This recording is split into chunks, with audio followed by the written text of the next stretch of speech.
It's the 1990s. The internet is barely a baby. People rent VHS tapes, and floppy disks are everywhere.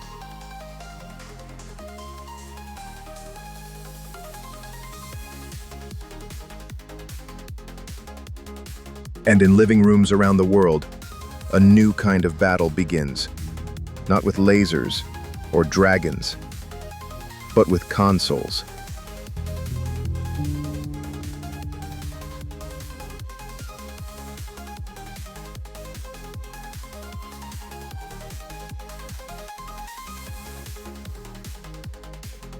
It's Nintendo versus Sega, the plumber versus the hedgehog, Mario versus Sonic, and every kid was picking a side.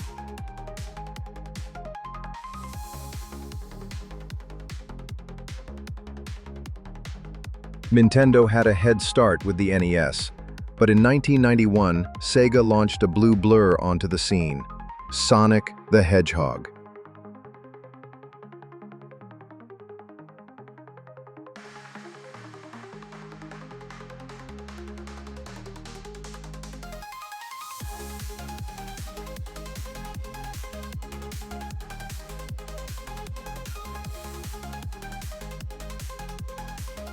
He was fast, cool, had sneakers and attitude.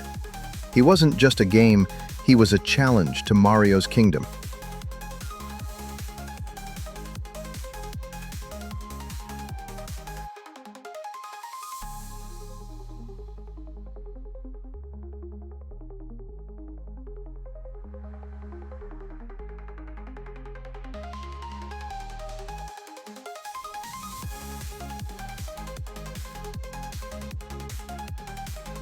Nintendo answered with the Super Nintendo Entertainment System, the SNES, and Super Mario World, a game so full of secrets, colors, and Yoshi joy that it made fans cheer.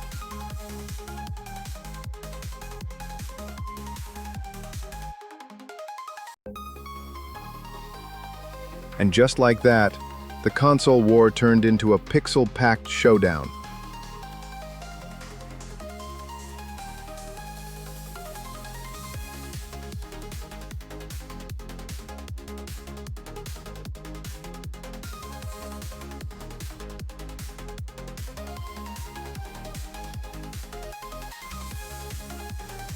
While home consoles battled on the big screen, Nintendo launched something tiny with big dreams, the Game Boy.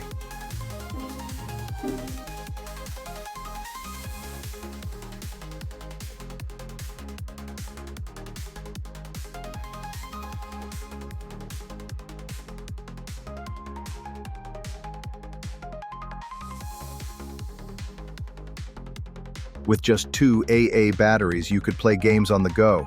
Tetris became the blocky addiction of the decade.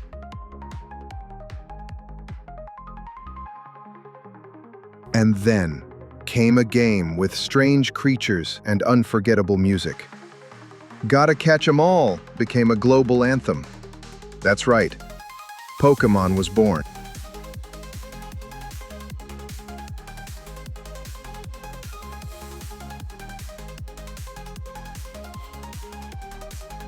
Back in arcades, fists were flying, virtually of course. Street Fighter II and Mortal Kombat turned fighting games into a cultural explosion.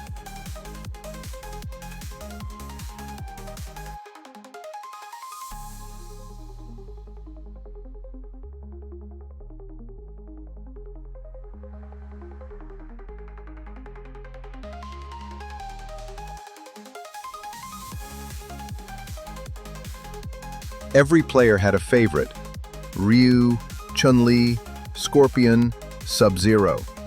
And if you could land that final combo, you'd hear the magic words, "Finish him!"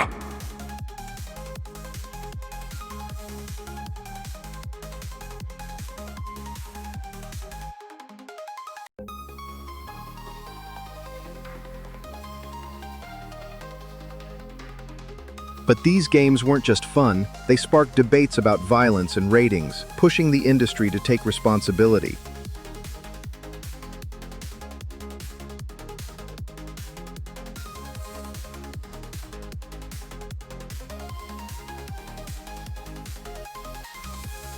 While Nintendo and Sega were trading blows, a new challenger appeared.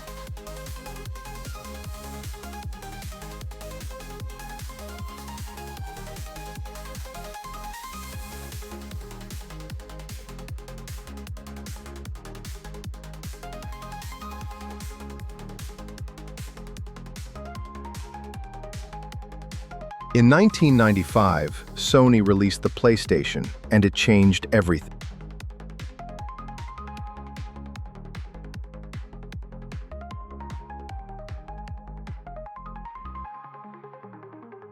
CDs replaced cartridges, games had voices, full-motion videos, and unforgettable soundtracks.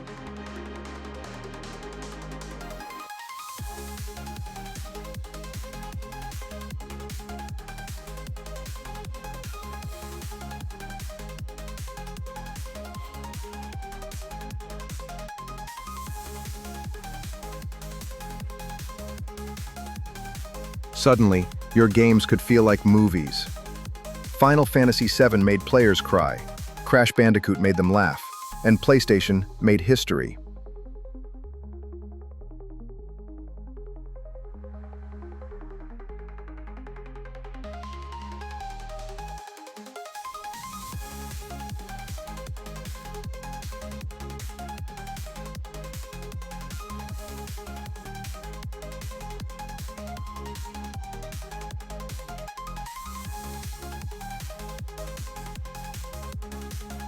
But not everyone made it out of the 90s victorious.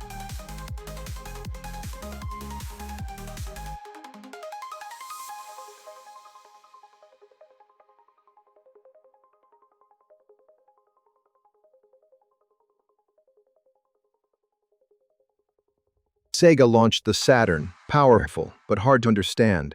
Gamers got confused. Developers gave up.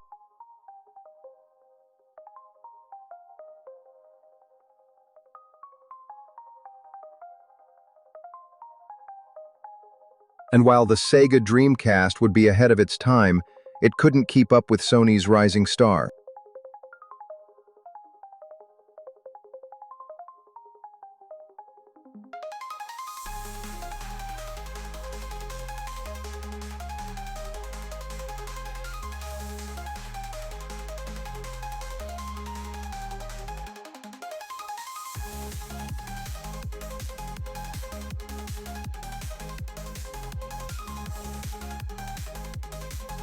In 2001, Sega stopped making consoles. The once proud rival had fallen.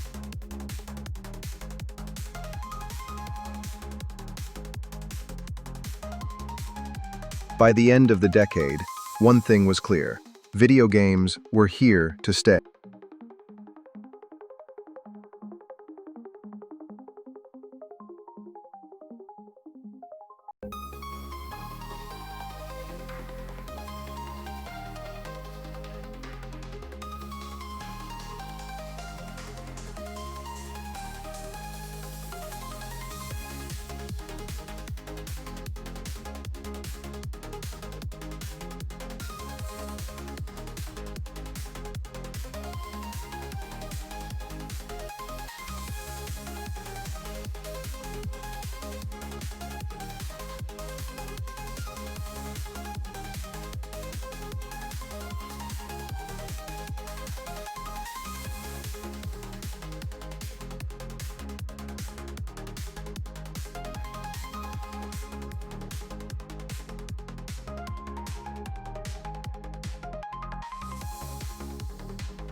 The console wars weren't just about tech, they were about imagination, and the best was yet to come.